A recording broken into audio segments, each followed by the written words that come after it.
और कामते लब इसके लबों पर रख दिया। इसका लिम्स पाकर रेहान को अपनी रूह फना होती महसूस हुई। वो जो इतने सालों से वीरान था, इसके लिम्स ने वीरानी को पनाह दी थी। इसने अपने ऊपर झुके वजूद को देखा जो इसमें पनाह तलाश कर रहा था।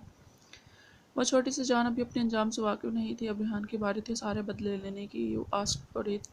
इसके कान की लौह पर लब रखते सरगोशी की थी, फिर इसके नाजुक लब, और फिर इस पर झुकता इसकी होश उड़ाता चला गया था। बेला की सिसकियाँ पूरे विला में गूंजी थीं। रात रफ्ता रफ्ता गहरी होती जा रही थी, मगर जुनून था कि कम होने का नाम ही नहीं ले रहा था। सूरज की रोशनी पूरे कमरे में बरस रही थी। रात की बारिश के बाद आज सूरज अपनी पूरी आबोताब से चमका था। इसकी आंख खुली। पहले तो वो समझ नहीं पाई, फिर कुछ याद आने पर बेड की दूसरी जानिब देखा। वो जगह खाली थी। इसको लगा हुआ ख्वाब था, मगर जब उठना चाहा तो इसे लगा जैसे इसका पूरा जिस्म कुचल दिया गया हो। इसका दिल बहुत तेजी से धड़का। वो सामने ही सोफे पर बैठा सर्द आंखों से इसको ही देख रहा था। इसने जल्दी से आंखें बंद कर ली। रुखसार सुर्ख हुए। इसकी गहरी आवाज़ कमरे में गूंजी। उठ गई हो तो जाग गई हो तो उठ भी जाओ। इसने और ज़ोर से आंखें बंद कर ली। इसकी आंखों की पलकें कांपी। क्या मुझे फिर से कहना पड़ेगा? इसको शर्मिंदगी हो रही थी। वो इसका कैसे सामना करेगी? जल्दी से तुम बात लेकर आओ नीचे, तुमसे बात करनी है। रेहान का मिजाज सख्त मालूम होता था। बेला का दिल चाहा जोर जोर से रो दे। नीचे रेहान सोफे पर बैठा था। वो बहुत ताज़ा दम लग रहा था। छोटी दुनिया दर्द के साथ कदम ब कदम नीचे आ रही थी। रोने की वजह से इसकी आंखें सुर्ख थीं। बेला का चेहरा कागज़ की तरह पीला था। वो बहुत बेचैन थी। इसके सामने खड़ी हो गई। किसी मुजरिम की तरह इसकी टांगें कांप रही थीं। रेहान ने बगौर इसका जायज़ा लिया। वो सफ़ेद शर्ट और स्याह पजामा पहने, लंबे बालों पे निशान मेकअप से पाक चेहरा। वो इस तरह की शिकार नजर आ रही थी। एक्सप्लेन। वो मैं नहीं जानती। बेला तुम नहीं जानती? तुम्हें लगता है मैं बेवकूफ़ हूँ? रेहान ने गुस्से से कहा। मैं कसम खाती हूँ, आई स्वेयर मैं नहीं जानती। अब गुस्सा मत करो प्लीज़, गुस्सा मत करो। इसका छोटा सा चेहरा आंसुओं से भीगा हुआ था। बेला रोना बंद करो। लेकिन वो और रोने लगी। इसे डर लग रहा था। मैंने रोना बंद करो। वो गुर्राया। तुमने कल रात, फिर ज़रा वक्फा दिया, क्या खाया है? छोटी दुनिया ने हैरत से इसे देखा। बेला तुमने क्या खाया? मैंने आपके साथ दोपहर का खाना खाया और रात को सेब और कुछ चॉकलेट। रेहान ने अचानक से कुछ सोचा और इसकी आंखें मजीद सर्द हुईं। चॉकलेट? कौन सी चॉकलेट? वो गिफ्ट दिया था मरीना आपी ने। रेहान ने बुआ को इशारा किया। वो कुछ देर में चॉकलेट का खाली डब्बा ले आई थी। रेहान ने देखा। तुमने ये सारी खा ली? वो समझ गया था इसको मरीना पर गुस्सा आया। वो इस कदर गिर सकती है। अगर वो घर पर ना होता तो फिर बेला के साथ न जाने क्या होता। इधर आओ। बेला ने उलझन में इससे देख कर। रेहान पहले आप प्रॉमिस करें आप मुझे मारेंगे नहीं। मैं जानता हूँ ये मेरी गलती है। मैं वादा करती हूँ फिर कभी चॉकलेट नहीं खाऊंगी। इसने हिचकिचाते हुए कहा। यहाँ बैठो। रेहान ने घूर कर देखा तो फ़ौरन से पहले इसके पास बैठी। कल रात रेहान ने इसकी हसीन सूरत को देखते हुए बात जारी रखी। इसमें आपकी गलती नहीं थी, ये मेरी गलती है। मैं आपका अच्छा ख्याल नहीं रख सकता। छोटी दुनिया की आंखों में आंसू भरने लगे। Stop crying, everything is all right my little baby. तुम इतना रोती क्यों हो? रेहान ने इसके नाजुक वजूद को उठाकर अपनी गोद पर बिठाया। बेला ने अपना मुंह खोला और दाढ़ी मार मार कर रोने लगी। मामा। रेहान ने इसे रोने दिया। फिर काफ़ी देर जब वो चुप न हुई तो उसके लंबे सिल्की बालों में हाथ फेरते हुए बहुत नरमी से बोला था।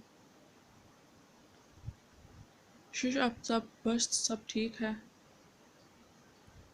मैं नाराज़ नहीं हूँ तुमसे, बस इतनी जल्दी में सोचा नहीं था। अभी तुम बहुत यंग हो।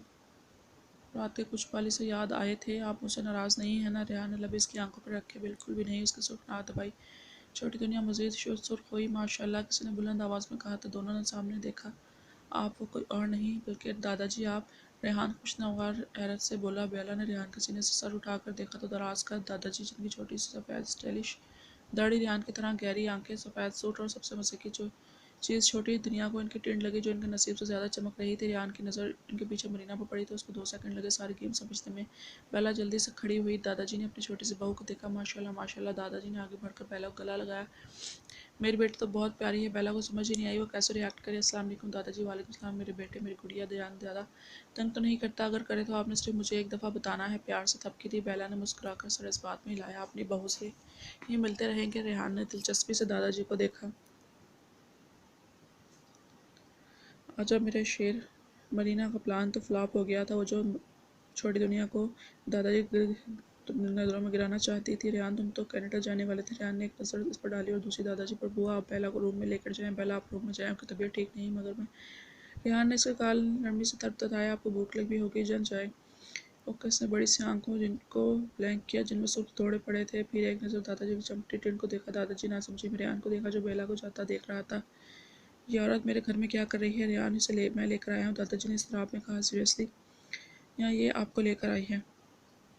दादी जी आप चुप करके वहाँ बैठ जाओ और तुम आज के बाद मेरे घर आने के बाद या मेरी बीवी को नुकसान पहुँचाने की कोशिश भी की तो तुम्हारा वो हशर करूँगा, पूरी दुनिया याद करेगी। Now you get out and never show me your disgusting face. Marina की एहसास तौहीन था, लेकिन वो औरत के दर्जे से तक गिर चुकी थी बेला के लिए और नफरत लेकर वहाँ से गई थी। रेहान बेटा रिलैक्स, दादाजी आपको पता है इसने क्या किया? इसने बेला को, आप जानते हैं अगर मैं यहाँ ना आता तो इस मासूम के साथ क्या होता था? इसका हिसाब से देना होगा, मैं करूँगा बात। दादी ने इसे तसल्ली दी। लंच पर दादाजी के साथ गीदड़ खान भी मौजूद था। दादाजी अब आपको नहीं लगता रेहान बहुत ग्लो कर रहा है? गीदड़ खान ने आंख दबाकर कहा तो दादाजी ने भी भरपूर साथ दिया। हाँ फ्रेश तो मुझे भी लग रहा है। बेला जो ने खाने से नज़र उठाकर रेहान को देखा, जो असर लिए बगैर खाने में मसरूफ था। वो सच में बहुत ग्लो कर रहा था। छोटी दुनिया की नज़रों की तपश पाकर इसने नजरें उठाई। दो नैन चार हुए थे। बेला के गाल भी सुर्ख हुए थे और ऊपर से बुआ की समझाई हुई बातें भी इसको याद आई थी। क्यों भाभी, सही कह रहा हूँ ना? वैसे दादा आपकी बहू भी बहुत ब्लश कर रही है माशाल्लाह। मतलब हमारे ख़ानदान का वारिस जल्द आएगा। रेहान और शेर खान ने यकजुबान हैरत से बोला। दादाजी क्या गलत है इसमें? मैंने कौन सी फितरत से अनोखी फरमाइश कर दी? रेहान ने आंखों ही आंखों में तनबीह की थी, जिससे इसको पता था कि आगे वो क्या कहने वाली है। क्यों गुड़िया, आपको बेबी नहीं पसंद? मुझे तो पसंद है। रेहान आप मुझे बेबी कैट, बिल्ली का बच्चा दिलवा देंगे? बेला की भला की मासूमियत थी। शेर खान और कीदर खान के मुंह से फवारे निकला था। रियान ने मुस्कुराहट दबाई थी। सही मुश्किल इस वक्त दादाजी के देखने वाले थे, जो अपना समूह लेकर रह गए थे। आपको पता है पाकिस्तान में मेरी एक कैट थी, बहुत क्यूट, मेरी अच्छी वाली फ्रेंड। इसका नाम स्मोकी था। रियान आप लेकर देंगे ना बेबी कैट? रियान ने ब्रेड का पीस इसके मुंह में डाला था। बहुत जल्दी इसे फिनिश करो पहले। रेहान कनाडा चला गया। इस दौरान दादाजी बेला के साथ थे और इन दोनों की अच्छी खासी दोस्ती हो गई थी। अक्सर शाम को शेर खान भी चक्कर लगाता, फिर मिलकर लूडो खेलते। बेला को सिर्फ यही खेल आता था जिसमें वो और दादाजी पार्टनर होते और बुआ और शेर खान पार्टनर होते। और फिर जो चीटिंग की दास्तानें दादाजी और बेला ने रकम की थी, वल्लाह वो घर में रौनक की तरह थी। छोटी सी दुनिया। पूरे हफ्ते बाद वो आया था, हमेशा की तरफ जाज में नज़र। इस दौरान इसने अपनी छोटी दुनिया को बहुत मिस किया था, मगर इससे से दूर दूर ही भाग रही थी छोटी दुनिया। जी आपके हाई स्कूल में एडमिशन करवाने का सोच रहा हूँ, रियान ने इसको बताया जब वो कार्टून देखने में मसरूफ़ थी। अच्छा, बेला ने बात पर गौर किए बगैर ही बोल दिया, फिर कुछ समझकर इसकी तरफ देखा। रियान नो। क्या नो? मैं स्कूल नहीं जाऊंगी। नो मोर आर्ग्यूमेंट। रेहान ने भी अपना फैसला सुनाया था। बेला ने बहुत प्यार से उसकी तरफ देखा। प्लीज़ नो, आप जा रही हैं? रेहान मैं रोने लग जाऊंगी। और रेहान ने भी दिलचस्पी से देखा। जो नाडू होठों को दांतों से चबा रही थी और हाथों से अपनी शर्ट का कॉर्नर मरोड़ रही थी। और मैं आपसे बात भी नहीं करूंगी। यह तो ज़्यादा अच्छी बात है। इसी बहाने आप पढ़ाई पर फोकस करेंगी। रेहान का पुरखा गुंजा वो सच में लुत्फ़अंदोज़ हो रहा था इस छोटी दुनिया की छोटी छोटी धमकियों से। मुझ पर हंस रहे हैं। सोफा उठती सामने आ खड़ी हुई, दोनों हाथ कमर पर रखे गुस्से से बोली और इसकी छोटी सी टांग सुल हुई थी। रेहान सोफे पर बैठा गहरी नज़रों से उसको देख रहा था। जी बिल्कुल, चार आंखें लगाकर भी नजर नहीं आता क्या? बेला ने चश्मा ज़रा पीछे करके इसको घूरा। मुझे आपके साथ नहीं रहना। आप अभी इतना ही कह पाई थी कि? रेहान खड़ा हुआ। बेला दो कदम पीछे हुई। क्या कहा? फिर से कहना। रेहान भी फॉर्म में आया था।